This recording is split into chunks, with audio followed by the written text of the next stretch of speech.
मैं doctor P K. Srivastava Kalyan college में post graduate department of education का हेड की पोस्ट से रिटायर हुआ हूँ। उसके पश्चात मैं army institute of higher education Pathankot में प्रिंसिपलशिप के लिए वहाँ कार्य किया हूँ। 5 साल टोटल हमारा 43 ईयर्स टीचिंग एक्सपीरियंस है, जो टीचर एजुकेशन डिपार्टमेंट में है। आज शिक्षा जगत में काफ़ी परिवर्तन हो गया है। जहाँ क्लास में शिक्षण होता था, कोविड-19 की वजह से और लॉकडाउन होने की वजह से सारे इंस्टीट्यूशंस मार्च से बंद हो गए हैं, जिसके कारण शैक्षणिक व्यवस्था एक तरीके से चरमरा-सी गई। जहाँ पहले स्कूल्स में और कॉलेज में शिक्षक द्वारा शिक्षण दिया जाता था, वो एक इफ़ेक्टिव टीचिंग होती थी। स्टूडेंट्स सामने रहते थे, स्टूडेंट सामने रहने के कारण उन पर एक निगरानी रहती थी, कौन विद्यार्थी कितना अटेंटिव है, कितना ध्यान से पढ़ रहा है, कितना ध्यान से लिख रहा है, कितना ध्यान से ग्रहण कर रहा है, इसकी जानकारी तुरंत शिक्षक को हो जाती थी। लेकिन लॉकडाउन होने की वजह से, इंस्टीट्यूशन बंद होने की वजह से ऑनलाइन क्लासेस शुरू हो गई।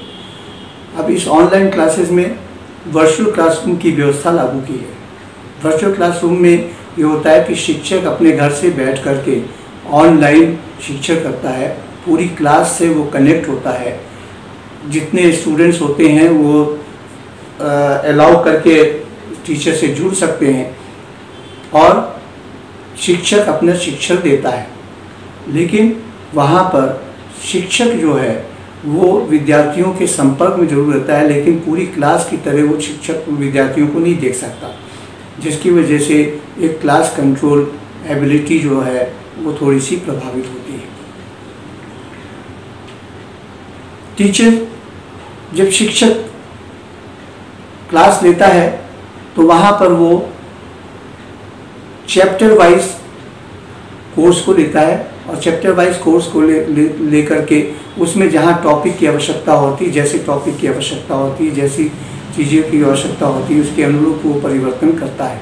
लेकिन ऑनलाइन में टीचर अब टॉपिक वाइज जब लेता है तो उसको पढ़ाने में थोड़ी सी दिक्कत आती है, क्योंकि वो इंटरलिंक नहीं कर पाता है और कोशिश ये करता है कि वो कोर्स किसी तरह से कंप्लीट कर दे, जिससे विद्यार्थी उतने प्रभावित ढंग से शिक्षण प्राप्त नहीं कर पाते। शिक्षक को ऑनलाइन टीचिंग में इफेक्टिव बनाने के लिए 2-3 चीज़ों को ध्यान में रखना होगा। एक तो उसमें क्लैरिटी हो। क्लैरिटी का मतलब ये कि जो वो पढ़ा रहा है वो विद्यार्थियों के समझ में आना चाहिए, कंसाइज होना चाहिए, स्पष्ट होना चाहिए, कॉन्क्रीट होना चाहिए, जिससे विद्यार्थी जो चीज़ ग्रहण कर रहे हैं वो उनके लिए उपयोगी हो और वो अपने उद्देश्य को प्राप्त करने में सफल हो सके। ये तभी संभव होगा जब ये 3 चीज़ें के आधार पर शिक्षक अपनी ऑनलाइन शिक्षण व्यवस्था को व्यवस्थित करने में सक्षम होगा। इसके साथ साथ एक सॉफ्टवेयर है पावर पॉइंट, माइक्रोसॉफ्ट में। पावर पॉइंट का उपयोग भी किया जा सकता है। पावर पॉइंट बना करके उसको मोबाइल में अटैच करके और विद्यार्थियों को पॉइंट्स भी दिए जा सकते हैं, जिससे विद्यार्थी पॉइंट्स को घर बैठे नोट कर सकें और नोट करने के पश्चात वो अपनी तैयारी कर सकें और अपने उद्देश्य को प्राप्त करने में सफल हो सके। ये तभी संभव होगा जब शिक्षक अपने को इस सॉफ्टवेयर के द्वारा और इस वर्चुअल क्लासरूम के द्वारा अपने को तैयार कर लें।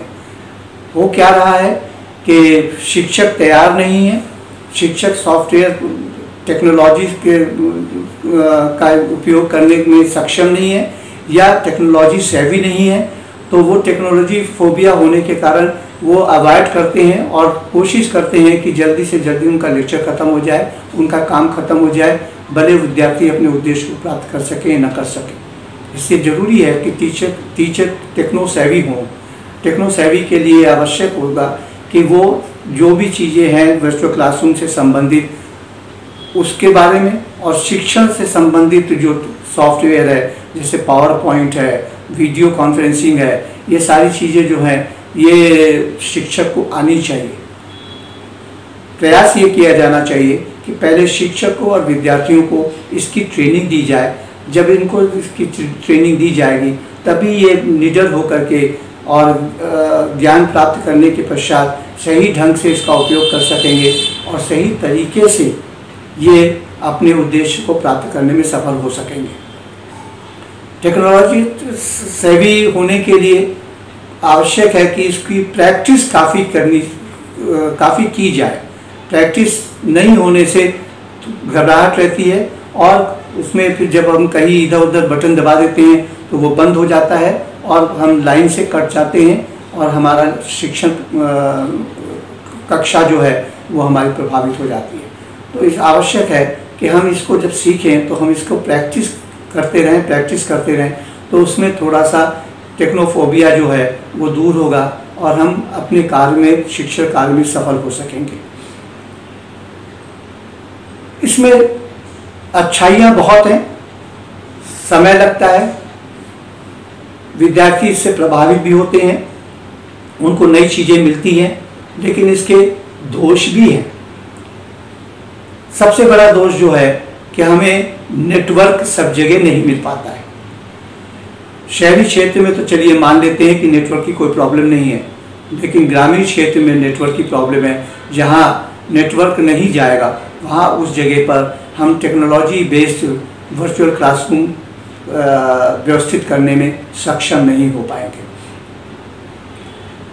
दूसरा, क्लैरिटी लाने के लिए आवश्यक है कि जो भी हम सॉफ्टवेयर यूज़ कर रहे हैं उसकी जानकारी, उससे प्राप्त जो लिंक है उससे कैसे कनेक्ट किया जाता है, उसकी क्लैरिटी के बारे में जानना जरूरी है, जो हमारे ग्रामीण क्षेत्र के विद्यार्थी नहीं कर पाते हैं, जिससे उनको इस वर्चुअल क्लासरूम का लाभ नहीं मिल पा रहा है।